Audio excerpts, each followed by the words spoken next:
It's the 4th of July, so we're going to talk about independence and freedoms.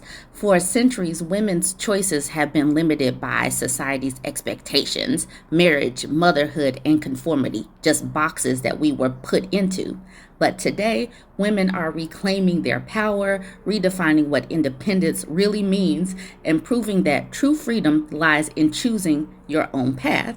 Let's talk about the right to choose and how that's a revolution. We're going to talk about that on the 4th of July. Now, one of the things that I have talked about before are coverture laws. Coverture laws are the things that they brought over here to the United States from England, where you were basically covered by either your daddy or your husband. And covering, it might sound like a cool concept. You're covered, but not really. You were literally the property of your daddy or your husband. You went from your daddy's house, and that's where the tradition of giving away the daughter from the daddy came from. It was basically a property transfer from daddy to now your new owner, your father.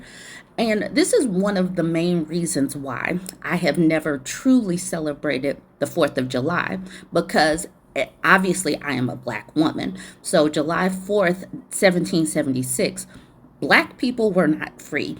And women were not free, because literally women were the property of men, either their daddy or their husband, and they had no choices but to conform. Women had no choices. And I do realize that as a black woman, my choices were limited, but even white women lived in what was seemingly a gilded cage, because if they stepped outside of, the preconceived, the boxes of the patriarchy, they could get lobotomized, they could get sent off to asylums. Women, no matter the melanin level, had limited choices and had to get married or, go to a nunnery or whatever. They had to conform to the particular boxes prescribed of that day. And now, after women have literally fought tooth and nail to get the rights to own our own earnings, because yes, women have always worked. Some of us worked for earnings, but many of us did not have the opportunity to keep those earnings for ourselves. So we had to fight for financial freedom. We had to fight to own our own bodies, because under coverture, when you are the property of someone, that means that you cannot literally be raped, because you're his property. Just like slaves could not be raped, and it was legal to beat your own slaves or your own woman because you're his property. So there are so many things that we like, literally think about that. We had to fight to own our own bodies. We had to fight to own our own reproductive choices, because our bodies did not belong to us. And so all of these rights and freedoms, as we can see with all that is going on politically, can literally be stripped away from us just like that. So while everybody is going to be going off and watching all of the fireworks and everything and sharing in meals, just know that we literally just got these rights and freedoms like 2 generations ago. They literally had to make laws to outlaw marital rape, and they finally put the last one on the books in the 1990s. They had to write laws to say, don't beat your wife, because literally, like I keep saying, your body did not belong to you. It belonged to somebody else. So yes, we have all kind of things going on today, this 4th of July. But this day should mark, just mark it down, that we still have some rights, but we see how they are chipping them away. And like, I don't know who should really be comfortable celebrating and all of that. And I know we're going to get together with family if we can, if we have the family to get together with. But if you have some sense, and understand that our rights they're being attacked daily. And even if you're not a woman, even if you're not a non-white person, if you're not straight, if you're not Christian, they're coming for all of us. They're going to continue to chip away at what little rights and freedoms we have in this current juncture. We see what's going on right now. So many people thought that, maybe they took their rights and freedoms for granted. They didn't think that we would ever get to this point. Obviously, we can see we are here right now. This conversation about marriage, women having the freedoms to choose to get married or remain single, it makes some men uncomfortable. Actually, it makes some women uncomfortable too. So Sammy is starting the conversation. Sammy says, why do men get offended if you say you won't get married or have kids? I have like random men all pissy in the comments, LOL. They get pissy because you have freedoms, and for so long, for way too long, women were literal property. Women were property, and now we are asserting that we are human beings, and it's causing some of these men's brains to glitch, like they don't know what to do. So, and it's so crazy because I am old enough to remember when men would talk about marriage being the ball and chain, and now that women are saying, I bet, I don't want no part of it. Now you got men in comment sections, random men who have no connection to these random women, getting upset and, disparaging these women. I want to get into this conversation because I think that it is perfect. It is the perfect example of what happens when, people escape and assert their own freedoms and their right to choose, and the backlash that comes because of it. Because how dare you, wife appliance? How dare you, girlfriend appliance? How dare you, incubator, think that you have the right to choose? So let's get into it. So, like I said, the original conversation, why do men get offended if you say you won't get married or have kids? And to that, Martha says, because when a woman says she won't get married or have children, she's not just making a personal choice, but she's rejecting an entire social contract that was never designed with her freedom in mind. They were never taught how to exist in a world where women were not dependent on them. So now, oh, that is a word right there. That's the reason why they can't stop saying protector and provider, despite the fact that women provide for themselves. Like they can't update into the 2025, the 2025 system. She continues with, because your refusal threatens the architecture of patriarchy itself. Because when you say you won't marry or have kids, you're stepping outside the roles patriarchy assigned you, wife, mother, caretaker, roles that made it easier to define you and control you. Ooh, Martha is preaching today.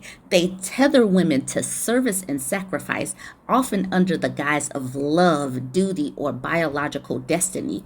It unsettles them because your choice reminds them that women don't exist to complete a man's life story that you can behold on your own. Woo! Hallelujah today. She is speaking a word, and that terrifies people who were raised to believe that a woman's worth is measured by how well she serves others. Yes, it forces them to confront a version of womanhood that doesn't revolve around their validation. Men are supposed to be the sun. Men are the sun, and you're supposed to orbit around them. And they don't know how to handle when you decide that you are not simply revolving around them, that you are your own main character writing your own book as you go along. Because for too long, women were just the helpmate, the helpmeet. They bang that into our heads. That's the reason why religion goes hand in hand with patriarchy. And as more and more women deconstruct from religion, deconstruct from praising him, praise him. As women deconstruct from praising him, they are also deconstructing from feeling the need to put a man above them that they are supposed to serve. They have made the whole, the saintly mother, the Madonna. They have put that picture up there like you're supposed to strive to be that pure. You're supposed to strive to sacrifice just like that. And women are seeing that no, I am more than just doing things. I'm more than just a mother, a wife, a caretaker. I'm more than just the servant that is connected to a household. I am more than just here to service you. I'm here as a whole human with my own thoughts, beliefs, opinions, and all of that, my own value system. And it's just like is got their brain in gridlock. They can't break free and think, you know what? Maybe she does have her own opinions. That's the reason why they get so pissy. I'm going to say this part one more time. Martha says, and that terrifies people who were raised to believe that a woman's worth is measured by how well she serves others. It forces them to confront a version of womanhood that doesn't revolve around their validation. They are not ready. We have been trying to tell them that we are whole human beings with our own thoughts, but they're still not ready for it. But we're going to continue asserting our humanity, whether they are comfortable with it or not. Prepare yourself, ladies. We have some men and their opinions. Let's look at some of their mansplanations. All right, let's go through some of these. No says, you are dependent on a thriving society to provide you these opportunities to be independent. And they simply won't understand that society is dependent on women actually having more babies and providing the labor that we provide in itself. They still take us for granted. Now, this man named Michael, if her father supports that stance, I would have no problem whatsoever. So he still thinks that another man is in charge of her opinions and value system. He still doesn't respect that a woman has her own values. Tune into Serenity says, internally rejecting social programming is still social programming, two sides of the same coin. It is not freedom of mind to do the opposite, for freedom comes from expression without thought/planning coming before said expression. That's a weird way to say something, like literally having no freedoms and then now you have freedoms to do whatever you want. That is not the same. That's not the same coin, but that's what Tune into Serenity says. Nansana says, you mean married women with children don't have freedom? Anyway, I think everyone is entitled to their choices. If someone doesn't want marriage and children, that's fine. If another person wants marriage and children, that's also fine. If your choice annoys anyone, that's their problem. Introverted as F says, they are also dependent people, so they hate when the ones who are often seen as inferior but dependable do well without them. You are expected to mope and suffer without them. Never give them the benefit. Doubt their benefits. Ali says, I really don't understand why people foam in the mouth when someone says they're not getting married, especially some random person on social media you don't even know. I don't know either. Then we got Sosa says, exactly. This is why they love to shame women who reject this heavily brainwashing system. They know if more women choose themselves, the system falls apart. They end up alone and miserable, unlike women who can thrive happily and better alone than them. And that's the thing right there. Women are perfectly fine alone. That's the reason why you see so heavily these men coming in and trying to shame single women. They're trying to make women feel bad about being single, and women are like, I'm good. I'm actually good. It's literal projection. All right, so Private Developer says, a society replenishes itself through having children. Men see beyond freedoms. We see humanity beyond just ourselves. It's women who carry children. We don't get offended, just concerned. But the thing is, these men, even once they have children, opt in or opt out of raising them. And so now women are seeing that for themselves and saying, I am choosing not to do this because I know 100% that I'm going to be responsible for these kids. I typically women are the caretakers. I do know that there are outliers. I get that. But women know that usually they are the ones that are going to be shouldering the responsibility of caretaking and parenting. But the men, they opt in or out. They will opt out if the relationship breaks down. David calls her Delulu. I wanted to get to this. Mokani, maybe that's his name, says black women being feminists should be classified as a mental disease because normal people do not think like this. So women having some freedoms in mind, some independence, it is a mental disease. Robin Hood says, y'all want to fight natural human and social norms so bad. Mammals naturally want to procreate. This is a part of our natural behavior as humans. If the world started over today, nobody would need to teach the new Adam and Eve how to have sex or aid a baby. And then Oscar calls her a clown. We have this person saying no one cares about your individual choices, but feminists love to indoctrinate other females. We have this conservative saying this disgusting display of feminism will be the end of humanity. Grow a brain. And then we have blank saying it was some amazing propaganda that convinced women that this is a worthless and oppressive lifestyle. So they're still using AI propaganda. This is a great conversation to have because we keep seeing ADHD as a rationalization or an excuse why men can't clean the toilet or why they can't do their own laundry or wash the dishes or wash their own butts. So in the ADHD women subreddit, she says, I wish I had the male strain of ADHD. Let's look at her post. She says the title is a bit of a bait, but I'm just so mad that a significant amount of men with ADHD that I know, not all men with ADHD, and just a few ones that I know, just don't seem to care about anything, and nobody cares that they don't do anything. They say they have ADHD and expect their female partners or friends to do the work for them. I have been put in the position where a man with ADHD tried using me as his carer/mother. He would constantly give the excuse that my ADHD isn't as severe. My ADHD is actually pretty bad, but I just cannot afford to give up and not do anything. I don't have people who will pick up things for me, who will tell me to do my assignments or to apply for jobs. I burn out. I can't manage to make food for myself, but I literally have to do things or else I won't have anything. I'm just mad at this disparity of like men overusing their ADHD as an excuse for everything, but somehow women have a magical ADHD that makes them do things. I am so glad that this type of conversation is happening in many different spaces.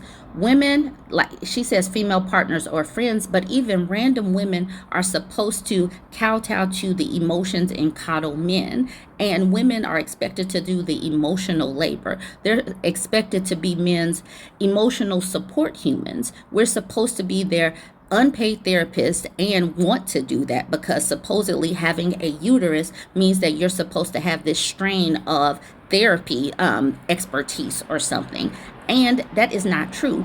These men have never been made to hold their own nuts in any capacity. That's one of the main reasons why they find it so challenging to juggle and multitask when there are some stressors. Typically in times past, they would go from being in their mama's home to living with another woman, be it their girlfriend or their wife. And the women would do the things in the background, the unpaid labor, all of the mental load. And now that women are pulling back, now that women are able to opt in or opt out of marriage and relationships, now that women can financially stand on their own and have some independence, these dudes are failing and flailing. And they're going to have to learn how to pick up their own nuts and juggle things in their lives by themselves like an adult. And the ones that can't won't survive. But women have got to pull back and learn how to have some self-preservation. Learn how to pour into yourself before you pour into these dudes. And if they don't survive, then that's not on you. That is not on you. Let's get into some of these comments. Goldie whatever says, yeah, that's not a male strain. That's being a man who weaponizes incompetence because he's a man and it's socially acceptable for him to do so and not for us. Rosebush Raven says, along with male privilege. Perpetual Word Machine says this, I've always said that I have the male strain of ADHD, but by that I mean physically impulsive, aggressive, impervious to social nuance, etc., not the different and quieter, more inattentive leaning presentation that is presumed to have caused so many of us to have missed childhood diagnosis. The being given a pass for all that because it's just how boys and men are is straight up patriarchy. Having the male strain as a girl illustrates this loud and clear on the regular for your entire life. Mesoamerican Morgan says, I am forever amazed and jealous of some guy's ability to just not care instead of become a complete neurotic mess, constantly worried about pleasing everyone all the time. I suppose I shouldn't wish that on anybody, but it's not fair that they can just go with the flow and be a free spirit because there will always be a woman to take care of it, even if she also has ADHD. Can we just have 50-50 worrying about everything all the time? I guess it's how neurotypical people feel about everyone with ADHD, but those women who know what it's like but still force their responsibilities actually have room to talk. This is the thing. Like, literally, women know how to manage these things, and women have ADHD, but they're still supposed to come in and clean up everything. They know that there's a mess right there, and they will clean it up, whereas the dudes will just look at it and wonder who's going to clean it up. Women have got to stop cleaning up messes of other people and just clean up after themselves. Stop doing too much, because this is the reason why we are burning out. Stop doing the messes of other people. Perpetual Word Machine says, yes, I'd be unsurprised if my mother-in-law has ADHD, but she has also been the glue that holds their family together for like half a century. So many things she has rolled her eyes to me about and excused it as simply men. But what she is really describing is men with ADHD. But if you grow up socialized in a really traditionally gendered way, that line is so blurred. So men with ADHD often seem to get an eye roll and a pass because they're just men extra. Whereas ADHD women are still expected to be put together, emotionally mature presence, the rudder. It's effing exhausting. Born Bug says 100. Agree. Solidarity. GPAC says, I was going to say I have male ADHD, basically. This is just a man being a man baby. OP should kick him to the curb if she has not already. I tutored a male student with traditionally female type ADHD, very chatty to the point of disruption, but not a physical bull in a china shop type. And it led to serious delays in diagnosing him. And then Blue Phoenix says, yep, we're all suffering from too many generations of boys will be boys, and I'm over it. Nobody said that about my sister when she had boy-style ADHD in the 80s for sure. RMDM Throwaway says, right, I was like, girl, this isn't the male strain. This is male incompetence masked by male privilege.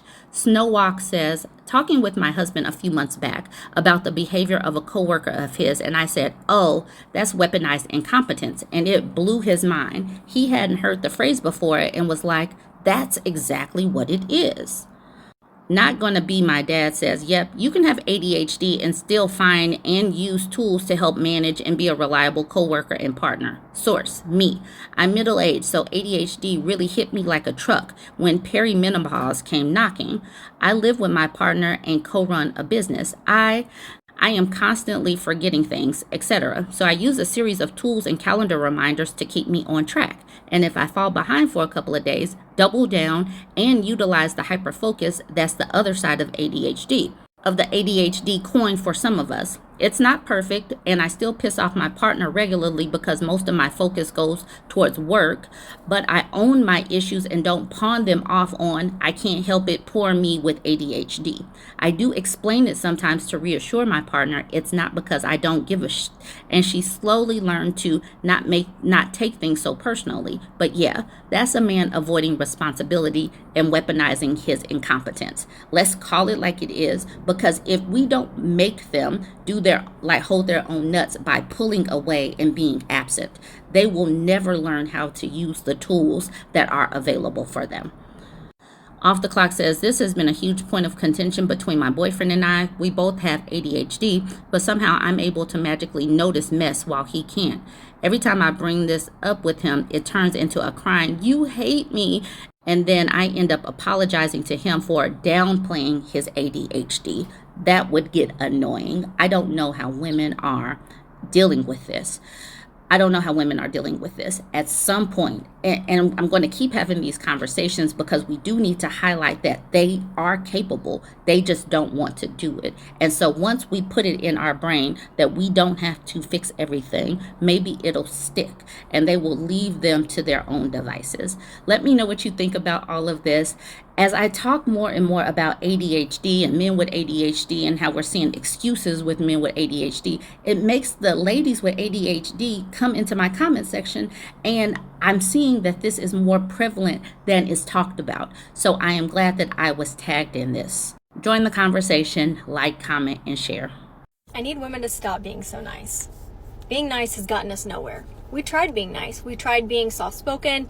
We tried being well-spoken. We tried being feminine. We tried approaching it from a different angle. We tried and we tried and we tried.